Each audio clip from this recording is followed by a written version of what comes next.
All right, team, good morning. Good morning. Welcome to AUSA's Coffee Series featuring the 41st Chief of Staff of the U.S. Army, General Randy George. As you can see, we have a tremendous turnout here today to hear our distinguished speaker. My name is Alex Brody. I am the Director of Meetings at AUSA, and it's great to welcome you all back to the AUSA headquarters for this very important discussion today. First, I want to thank our four-star sponsors, General Dynamics and Leonardo DRS, as well as our two-star sponsor, Leidos, for their support of the Coffee Series. Let's give our sponsors a big round of applause, please.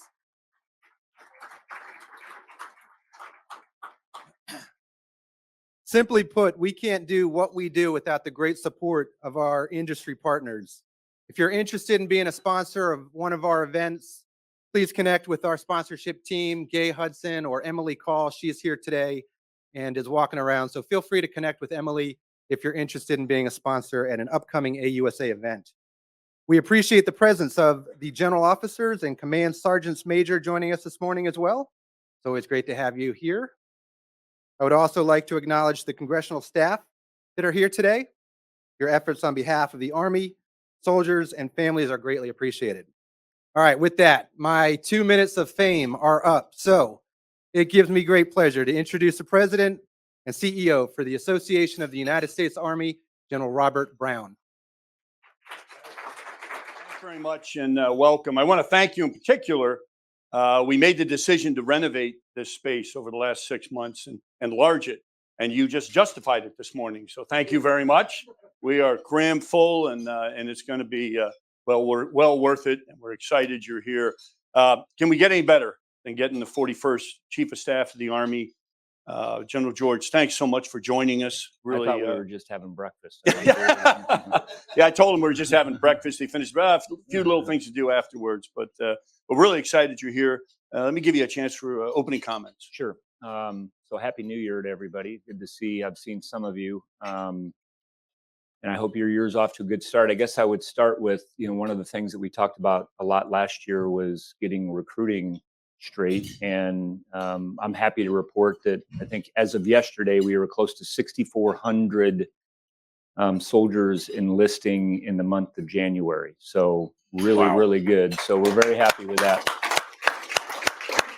And we've been very, very targeted, making sure that we're hitting the right MOSs. And I think a lot of you in here know we've made a lot of adjustments to what we're doing, how we're picking recruiters and doing all those things. So obviously very pleased about that. Next week, I'm headed to JMRC, so that over in Hohenfels, Germany. Perfect time of the year to go over to Hohenfels if anybody's been over there in February. But we have 310 Mountain that's over there, so they're out of down at Fort Johnson, and they are our third transforming and contact brigade, and we're getting ready to see. So we have seen we've had 2 of our units that have gone through.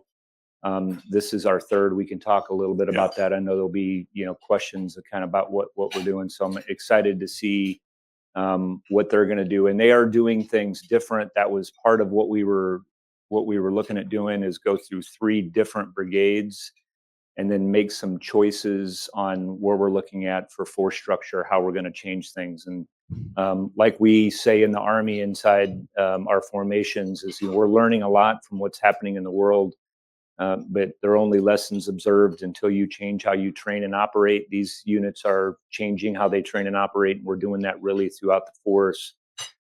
Change how you're organized, and that is a big portion of that. And this brigade has done it a little bit differently on how they're doing. They put strike companies inside each battalion, which is a little bit different than the multi-functional reconnaissance company and strike company that 2101 did. And then changing how we buy things. And I know there's a lot of folks in here, I think that will be of interest, that particular topic.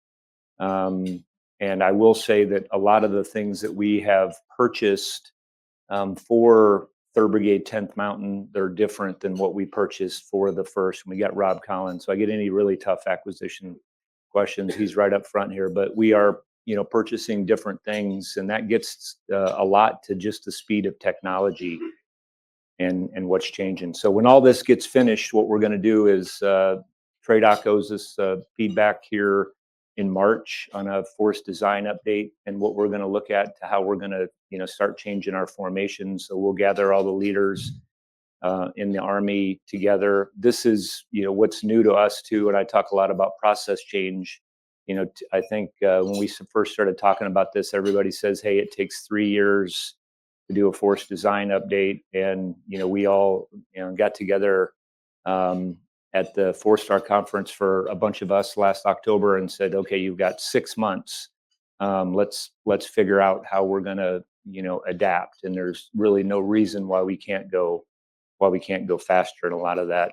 And then the other big thing we have coming up, I'm getting ready to do, meet with a whole bunch of folks, with AFC and Rob Collins here on the acquisition side, and do a whiteboard session with a whole bunch of folks who are innovating in counter UAS. And that is one area, and I talked about it, last October, that I think we have to move much faster on. And I'm certainly willing to talk about that in a little bit more detail. So I know there's a lot of folks in here that are working on aspects of that. Fundamental to that, and what hasn't changed, is what we're doing with our network and how we're going to change, and where we're going with. We're well along with C2 fix and what we're doing, and that's lining up with where we're headed to with next gen C2. So there's really no reason. I could tell everybody in here, everybody has phones with apps and those kinds of things, and that's where we have to move in that direction. For our warfighters, we have to be leaner in our formations. We're going to have to be more mobile in our formations. We're going to have to be lower signature in our formations. We all know that, and we are going to be ruthless about how we get to that point and do it as fast as possible. So I think our big focus this year is moving at speed, and that's what we're going to be focused on. That's great. Thanks, Chief. And I want to dig into, I know at AUSA, you talk transformation and contact quite a bit, and really unveiled transformation and contact 2.0. Mm-hmm. And having been involved in transformation going way back to Stryker, I mean, it's tough. Yep. And when you look at it, what updates can you provide us? You gave a few, but I really want to dig into it, because I think it is the most significant transformation I've seen. Yep. In probably 40 years. And you dig into a little more where we're at, and then how will the Army scale the concept? Okay. So I'll get to scale last, because I think that's probably going to be our biggest challenge. So one of the things, I think, if you ask any leader inside the Army right now, that I've been very pleased with, is that our soldiers are very innovative. Yeah. They are very welcoming of this change. They can move at this kind of speed. It's not a problem. I mean, so what we typically hear from everybody is, I want to be, a TIC brigade. We want to, transform. We know we need to make these adjustments. We know we need to make these changes. The first couple of times when I went out and was talking to junior leaders and telling them, hey, let's make sure we pass that on. Yeah. They were already doing that. There's probably a wide net. And I was just, Jim Rainey's over here. We were just talking about, trying to wrap some of this innovation forum together, but really it's happening informally around the Army. So I'm a believer that bottom up innovation, I mean, that's what we did, when we were over in Iraq and Afghanistan. When we needed innovation, we had, soldiers that were on the ground going, here's what will help us.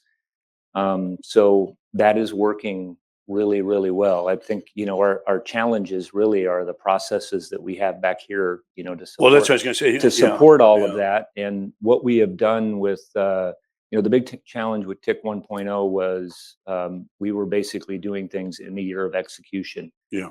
So we had to decide things, we are going to have to decide things that we're not going to, buy, so that we can make sure that we're getting war-winning capabilities inside of our formation. Those are obviously very tough choices. I talked a little bit about moving the force design updates and moving at speed. I think the big thing, I go over to the 3rd Brigade, 10th Mountain. the drones that they have in their unit. So we're infusing them all with technology, but the drones that are in this particular brigade are different than the ones that we bought, for the first brigade. And so they're more capable, they're, longer endurance, they're more hardened. There's, a lot of things that are better. Cheaper is probably most important. Is that based on feedback from the It's unit based and a on feedback, combination? and it's also, we have industry, this isn't, soldier touch point. This is industry with our units and Yeah. seeing what they need and doing that. So what we need to do now, and we've announced with TIC 2.0, it's going to be 2 divisions. It'll be 25th ID and the 101st. And what we need to do now is we need to move up in echelon, and we're going across all the warfighting functions. There's going to be drones in every unit that we have. EW is going to be an aspect on the battlefield for every formation that we're going to have to figure out. And then we're going to have to, what we're looking at is, what kind of operational or, capability that we need at the division level. Just like we did a multifunctional reconnaissance company at brigade. Is there something different at the division level that can execute longer range targeting? And so we're looking at that. So we have those 2 divisions this year. It's going to happen in the Guard. It's going to happen in the Reserve. We're looking at, it'll be ABCTs, strikers. So all of those formations. And then, General Collins and General Chamberlain and the DAS and the G4 and all these up here are going to help make sure that all happens. Confident they're going to help us out. So obviously there's a lot of innovation going on there. And that's going to require some changes and the long pole in the tent, usually funding. Yeah. So you're going to, as you look at that and how you successfully get through that, how I'm will looking at Paul Chamberlain. Yeah, who's just write a bigger responsible check, Paul. Come on. for it. Yeah. But how are you going to get through the challenges with that scaling? And then what role do some of the other stakeholders play? Industry, how can they help you there? And Congress, what roles do they play in this? So I'll hit 2 things. I'm going to hit, what I've been, talking about a lot with Agile Funding and what we need to do. So I'll start there. We need to, I think, change how we buy things, and what we have done this, we need to buy capabilities. And so not a specific program line where we say, hey, we're going to buy this and we're going to buy it for the next 20 years. And the good example is what we bought with drones. Yeah. So we want to do this in 3 areas. And I think they're the 3 areas where, commercial technology is outpacing military technology. And that's really in drones. EW is changing very rapidly. And then counter UAS, which I mentioned earlier, is a big focus area. So a lot of that is process change in how we buy things. So I think we've been on the Hill a bunch talking about that. I think that, there's appetite for change there. That's been my, the feedback that we have been given. We've made a couple of adjustments in the financial management regulation, at the OSD level. We've got some exceptions to do that. So we're excited to kind of move forward, with that. And I think that we're going to get better value for our money. And that's what this is really about. And I think there'll be a lot of people that, and I've certainly talked to industry about this. I think it's what's best for our formation, and it's where we need to go. On the second half of that, I think the other thing that we're going to have to do is, we just, like anybody else, and I always tell, leaders inside of our formation, we have to make tough choices about budget. So I'm sure everybody here makes some tough choices about what, like, hey, I'd love to go on vacation, or I'd love to do this, but I have to make some tough choices. And I think we're going to have to make some tough choices. Unfortunately, Paul Chamberlain brings me more tough choices than we want, but on some of this stuff, but really nothing is off the table. We're looking at everything. I just had all the leaders together talking about that we're going to have to look at, is the stuff that we're buying going to win the next war? We just can't continue to afford to do those kinds of things. We're going to have to be ruthless about that. We're looking at everything that we do for return on investment, in terms of lethality and readiness inside of our formation, and then taking care of our soldiers. And those are the areas that things should fit in. And when they don't, we're going to have to make some tough choices. So everybody needs to get used to, across the formation, of looking at every dollar that we're spending, and we're very Mhm. focused on Tough decisions, and dig into that a little bit. When you look, can you get a little more specific on? And I know it's a tough, and nobody kind of wants to hear. But when you're looking at, that. what capabilities are you looking at discontinuing? That's not a Yeah, popular question, I'm sure. Maybe tough to answer, but can you yeah, give us any hint on maybe that? not popular in here. No, I don't know. We are, like I said, I think we have to look at, Yeah. we have to look at everything, and it'll be, a little bit different. And I think if you come down and see what's happening in our, transforming and contact brigades, and then people will see what's happening in our ABCTs and SBCTs. We've got to move towards. We were just having a conversation about this up here right before breakfast. We got to move to where we're, modularity, I think, is key. And so, just what we were talking about with directed energy, or active protection, rather than having everything integrated from the start in a vehicle, it needs to be kind of plug and play. We're doing the same thing with our drones with sensors. So a lot, I think we'll get a lot of savings by changing how we're doing business. I mean, we're Right. going to need these kinds of things that we're doing. We're also inside of our formations. We have ForceCom and Army Material Command started this is just getting rid of any excess. So we are Yeah. going to, That's going to free up a lot right and there. then I don't remember how many hundreds of thousands, a piece of equipment, but we're getting rid of Mhm. excess, and we may store some of it, keep it, for if we need it. But a lot of this will just reduce. The big thing for me is also reducing soldier burden and time that they do. Laying stuff out and counting it and doing that, but we're not maintaining equipment like Mhm. that we don't need. And some of our, especially in our light BCTs, I've always thought they're too heavy. There are too many vehicles. So you'll see some of that when you see some of the force design update. But 2101 was a good example, and they supported what was happening out in Hurricane Helene. But just moving very quickly, the technology that they had enabled them on the network side, and then on the ISR and drones. They were just much more Mhm. lethal and capable formation for doing whatever they're going to do, whether it's stateside to help any homeland missions or moving abroad. So yeah, So- tough choices, and Yeah. they're going to have to come here this year. But it seems like, from what you've described, the beauty of the transformation in contact is it's going to be pretty obvious, the feedback from those units, what you can discontinue. That's going to be a huge help. I mean, because that, again, the whole purpose of it, they're down there using it, guys on the cutting edge that know the innovation the best. Yeah. So, and the challenge will be the processes that The you help them process, with. we've done a couple of things, like we're looking at MTO changes, and I was the director of force management. Typically there's changes, and it takes 3 or 4 years, and so we have streamlined that process so we can make very quick decisions. They come all the way up to, for example, ForceCom, if they want to make some changes. And we are getting this from we're getting this from the chain of command, and we're reviewing it, but it's happening very rapidly, and so we can make a decision. We don't need this particular piece of Mhm. equipment. It's not, we can't be doing, using this and counting it and doing all the other things. And we're making quick decisions to get rid of it. Yeah, that's great. Um, I remember distinctly you talking about stepping on the gas, and you mentioned it Yeah. earlier in certain areas. Yeah.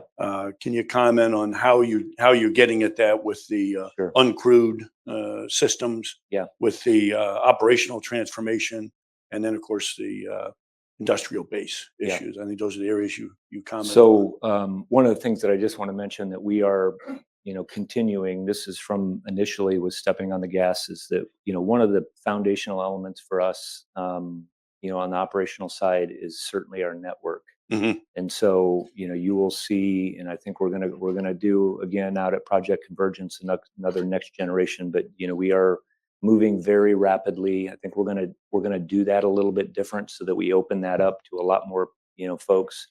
What's happening, what we're doing with the network. But that's really foundational to everything else. If you can move data, communicate, all the things that you need to do for you pick it, long range fires, integrated air, missile defense, it's foundational. So we're definitely going to continue to keep the foot on the gas for that. Why that's important is if you take something like counter UAS, which is a big focus of what we're doing. And again, we're going to take at this whiteboard, we're going to look at a light, if you take a light infantry formation that doesn't have a lot of power, that has to carry everything, and you apply what you need for counter UAS, I think you're going to get really good solutions that then we can expand. And they're going to be a little bit different. We're going to take a different approach to what we may use, for example, back here in the States, to defend, bases or fixed sites will be a little bit different. But you have to have the network straight. All of these systems have to come together to be able to decide. So first is detection, and how are you connecting radars, and then how are you making decisions on that, I think, are critical. The other reason I would mention the network is this, to go back to your previous question about what we're cutting. And I'll give one example. We have AFATADs. I don't know, anybody in here ever heard of that? Probably anybody. So, you typically have, with a system like that, you have a couple of trucks, lots of other systems that come with that. And we can now do all of that on an app. And it can be faster. And we have tested that. We have done that up at 10th Mountain. They're working that down at Fort Sill. So, if you just think about taking several trucks and then combining them into an app. And it's like I tell everybody, you don't carry around a phone for every different thing that you have to do in your personal life. But we are burdened a little bit like that with what we're doing, inside our ops centers. So it's another example of that. And I can give you, there's several on the C2 side of things that we are going to go from trucks and people to an app. And then, obviously the good thing about an app is in its software, and that's what we're trying to move at the speed of software. You can update that stuff very rapidly. I've been trying to visit as many of our organic industrial base, and proud of what folks are doing out there and then stepping up to the plate.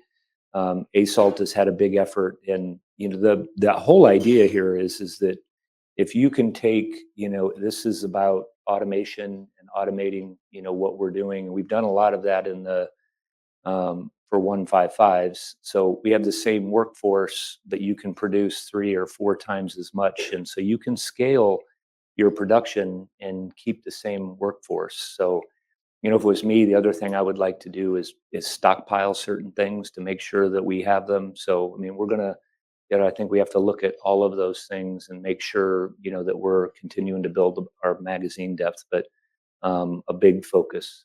Yeah, I think we had some great help from Congress on that too. Multi-year funding has really helped us with that for Gimlers, for One Patriot, so 155. All of that will help.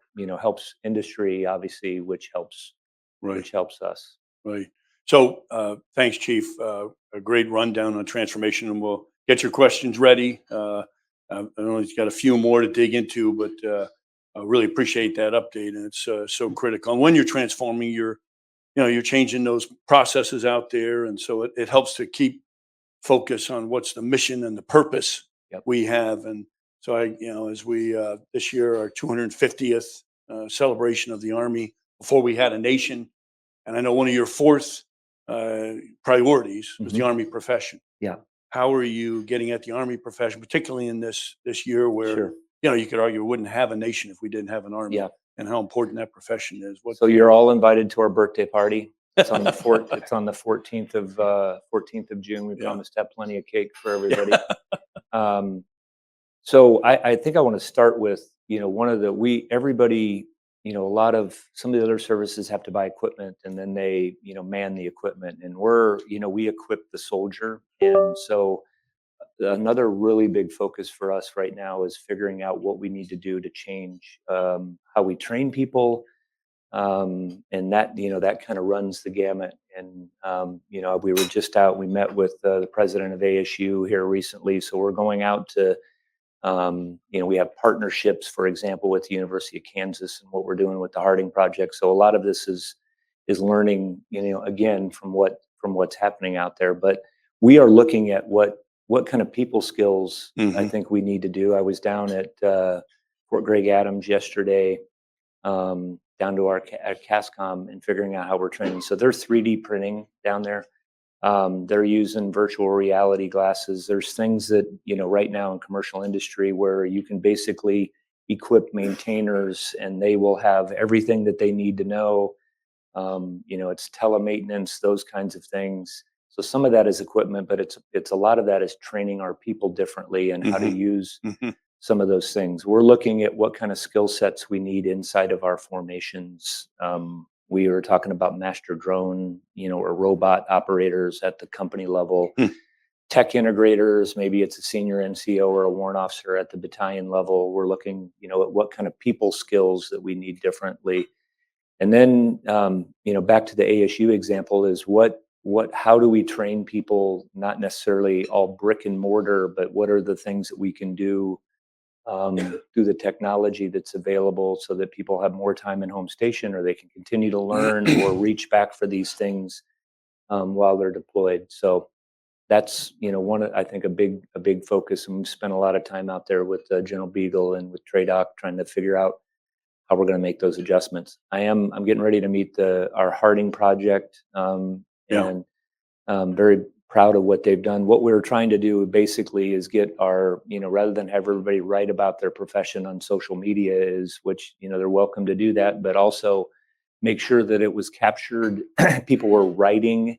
So we've had an exponential increase in troops writing about sharing their lessons, passing these on, which is, I think, is great. And what we've just done with line of departure was actually put that on a tablet friendly.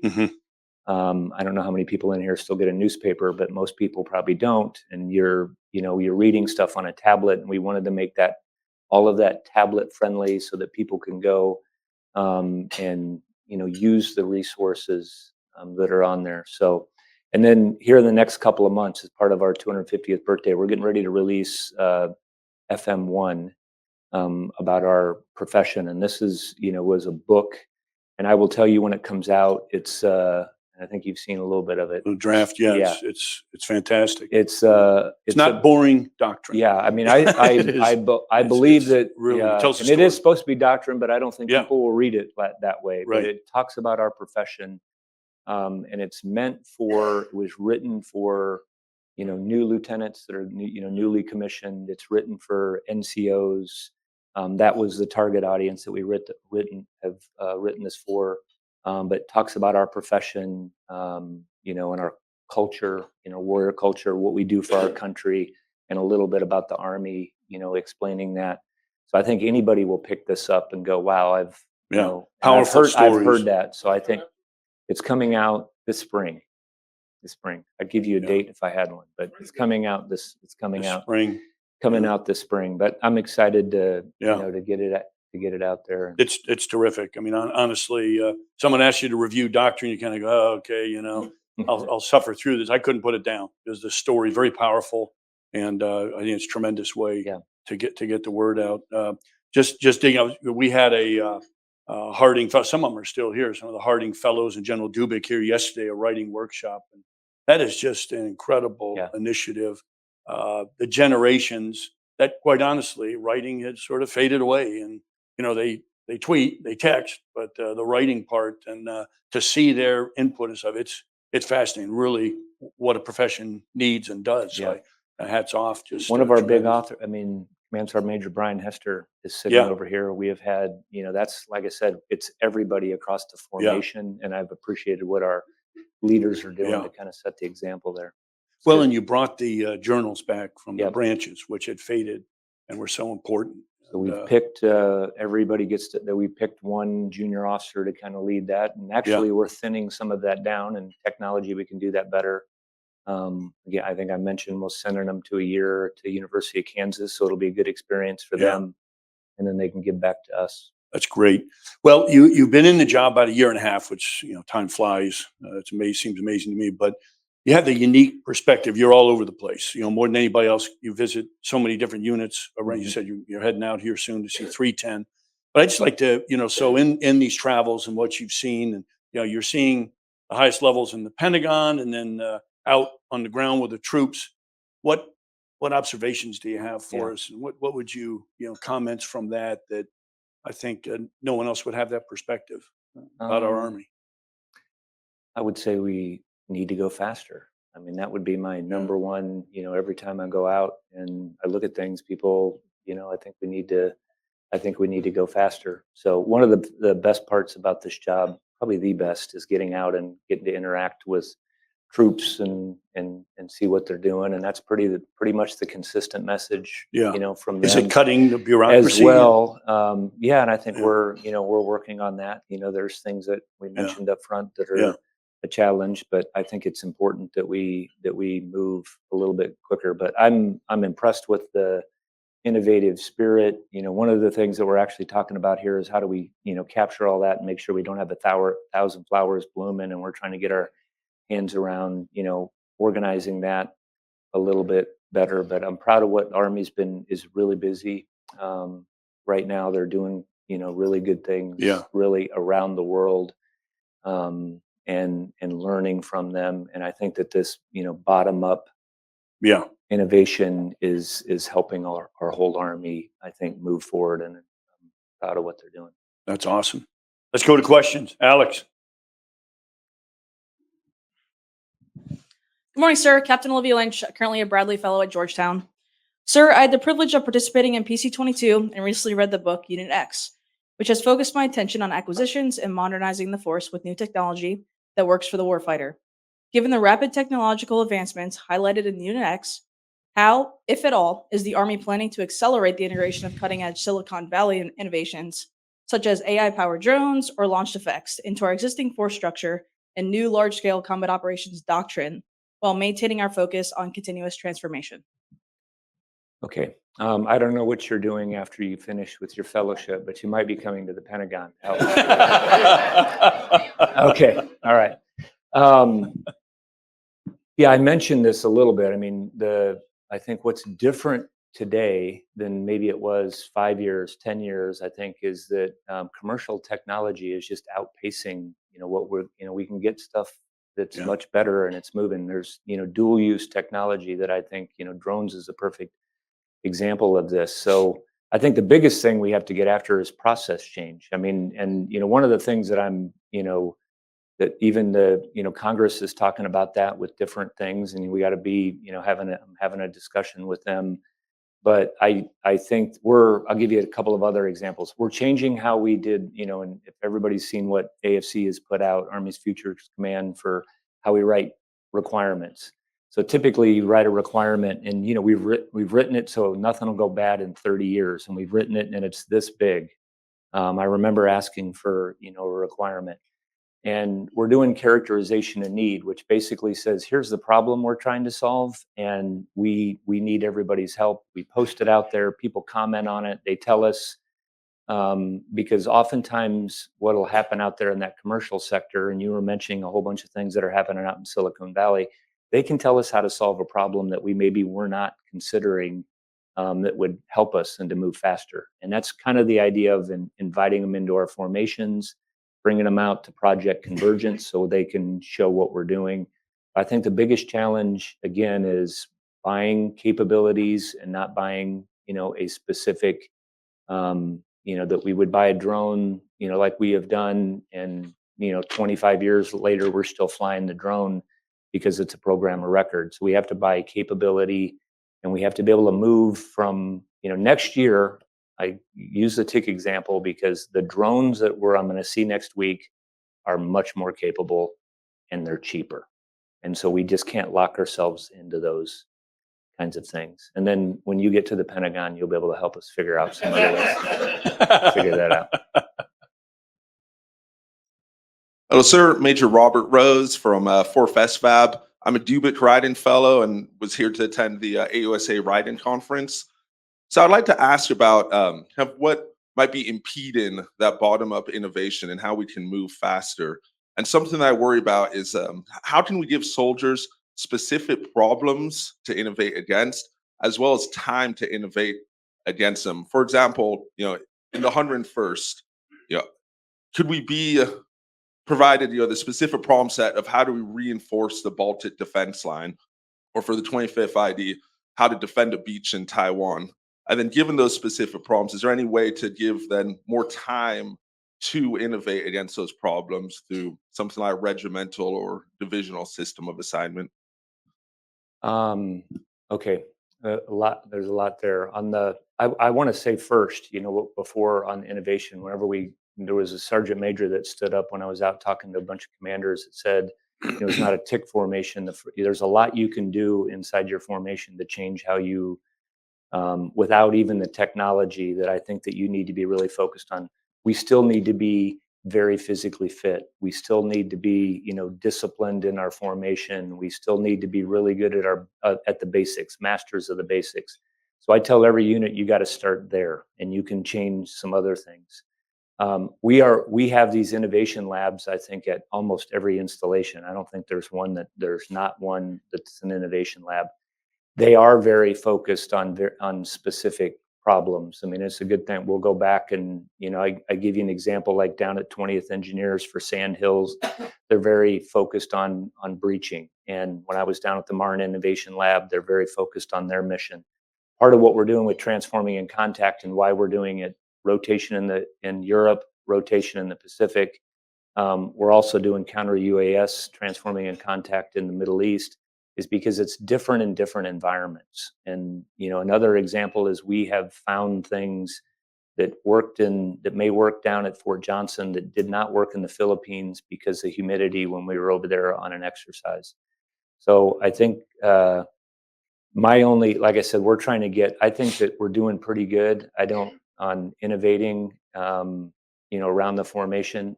My view is sometimes we have, depending on where it is, where people just want to sit around and do that, and they have to do their basic job first and be really focused on it, and then we add that to it. And that's where I've been. That's been most of my experience. Eagle Works is another example of what we're doing. So, Todd. Okay. Morning, sir. Major Carlson. I'm a military advisor at the State Department. So you talked on building cohesive teams and the integration of critical skills, technical skills, partnering with industry. But a lot of our work abroad, especially in operational context, will require effective integration with our allies and partners. Through the vein of building cohesive teams, can you talk about your assessment of the Army's progress towards building those cohesive allied and partner teams, and maybe touch on some of the challenges there in today's globalized society? Yeah. So first, one of the, we're partnering with the UK. So Raleigh Walker was just over, and we're talking about counter UAS. So I think the more we can get our heads together on, specific problems that we're trying to solve, the better. I mean, we do a lot of exercises around the world with our partners and allies. And I don't have a number off the top of my head. But it's a lot, and I've participated in most of those, and we'll see that, for example, next week in Combined Resolve, which is the exercise. I think there's actually a Polish division headquarters that's part of this transforming in contact that's getting ready to happen, and there's other folks that are part of it. I think what we're doing with transforming in contact is actually going to help. The perfect example is what we're doing with the network. And how you can just allow somebody in, because it's really about controlling data. And, with the QR code, I mean, that's always been, from my experience, the hardest part was, communicating. And I look at what we have right now with translating devices, networks that can share, that I think that some of these things that we're doing will enhance, our interoperability, with partners and allies, and we're doing things. That's certainly what we're seeing. That's not that we don't have work to do, and they're making their own lessons. So, and a lot of these folks are using the same equipment in a lot of these countries. So I think we learn the same thing from them as well on interoperability. So I know there was some. Yes, good morning. My name is Barton Buckner. I'm with OCLL. Two questions, one of which has been partially addressed this morning. Lowtech, the former infantry guy from a long time ago, looks at the three photos behind you, and the hairs on his back stand up. Um, and it's about body heat. There's body heat or engine heat in every single question. And I'm wondering, considering last week looking at the SHOT Show in Las Vegas, where personal thermal image devices can be purchased by all Americans and theoretically by other nations around the world, is there a way to hide heat signatures? And number two, sort of a low-tech question on ammo. I suppose about a year ago, I saw a report that said there was an army on this planet that in combat was expending about 540% of more ammo than it had expected. And I wonder if that's the case, across the board.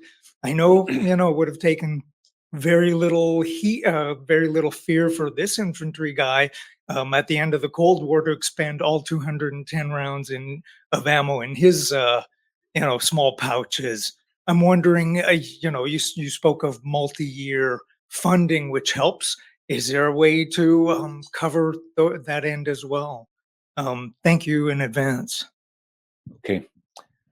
So I guess I'll just start broadly. You're talking about logistics, and and that's why I went down to CASCOM yesterday to kind of have this conversation about how we, typically what we do is, growing up in the infantry, we say, hey, here's all the things we need, and then you throw it over the transom and you say, okay, log folks, figure out how to support us and do all these things, and we're trying to take a look at this from a different perspective too, because we're going to need to be dispersed, I think, on the log side.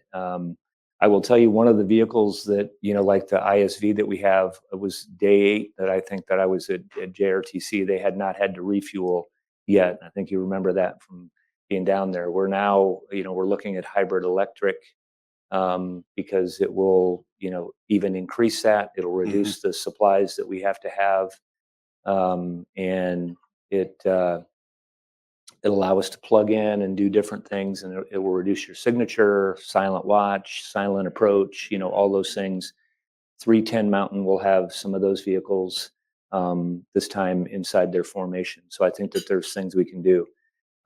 I think on the whole magazine depth, and I mentioned a little bit of this about what we're doing, what we need to do for the industrial base.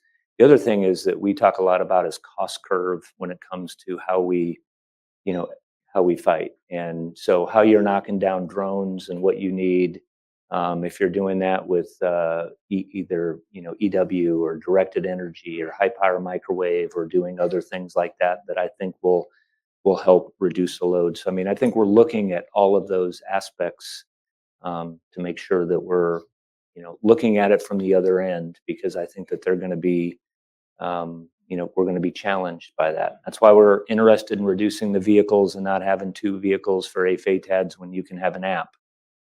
Doesn't take that much resupply for an app. They're fairly self-sufficient. So those are the kinds of things that we're looking at, continuing to do. So I don't know. Okay, sir, I know you have a very busy schedule, so we've got time for one more question. One more. Yeah. Yeah, we'll go Todd. Hello, good morning, General. One question that I did have is we're about a little over a week into the Trump administration. At this point, do you have any concerns about any of the many executive orders that have been directed to the DoD?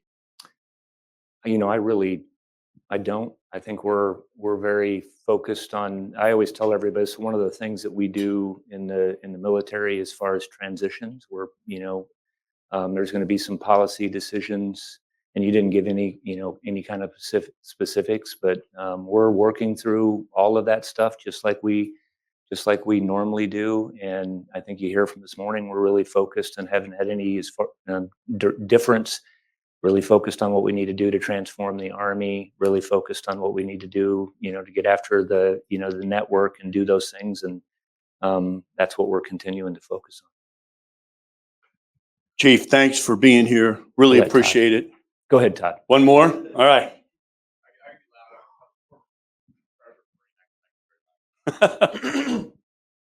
Thank you, Chief, for the additional time. He came with me to JRTC. So Okay. All right. In August. Lots of bug juice. Right where a Marine belongs. I would just quick follow up on the transformation contact, General. I am curious, when you look to encode the change, of having this kind of innovation at lower levels. How do you structure that so that it doesn't revert back to the kind of uniformity mindset across the formations? How do we kind of put that in a place where the innovation continues, maybe beyond your tenure? And then one other additional question, where might there still need to be places to go slow and not go fast within different Army efforts? Yeah. So that's a good question. So we have, I think again, this is why Agile Funding, we're very focused on the commercial off the shelf type stuff where, things will adapt. I think we're going to have to get into a habit of, just like what we're doing right now, we're doing this force design update for the new mobile brigade combat teams. The world is going to change. We might have to make some small tweaks. And again, this is about process change to make sure that we can make some adjustments. I mentioned a couple of those examples. We might say, hey, we need a couple more people doing this and a couple in fewer, doing things like that. So how we get that into our system is we do force design updates. We change the MTO and, we continue to move. So that's kind of what we're doing, on that. And, we have a lot of discussions that we want to move out with speed, but we also don't want to be frantic. And so that's about figuring out, what are the things that we are going to keep. We're getting feedback, for example, on ABCTs. There might be where you're just adding technology. There might not be, significant amount of tweaks maybe to the organization. And I think where we go slow is on bigger things. Although sometimes I think we can go faster if we're looking at systems that are modular, that we're not waiting to piece everything together. But I think we take a little bit more time with those kinds of things that we know we got to get it right. And that's kind of how we're right now focused.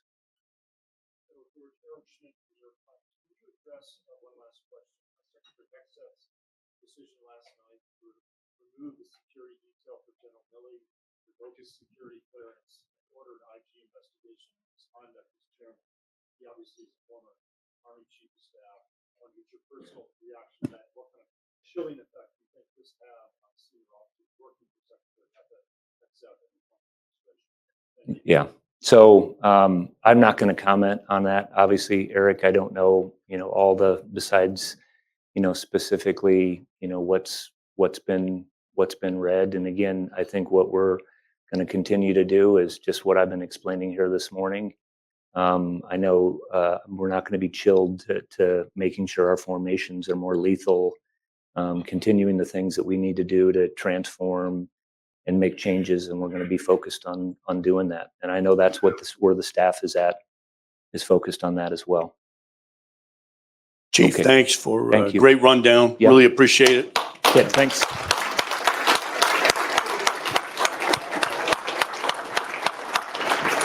Now, just a couple upcoming events. 5 March, we'll have a hot topic. That's an entire day with experts from academia, military, industry on holistic health and the resilient soldier. A really terrific chance, an entire day that solving a lot of problems and bringing up those key issues. You won't want to miss that. 6 March, another coffee series with Sergeant Major of the Army, Weimer, and those are always great. Get the Sergeant Major here, 6 March. That'll be a good one. And then finally, Global Force, 25 to 27 March. You won't want to miss it. Army Futures Command is going to be there and in force along with AMC, TRADOC, and I'm pretty sure it's going to be the best global force ever. So you won't want to miss that in Huntsville. Thanks for joining us. Have a great Army Day.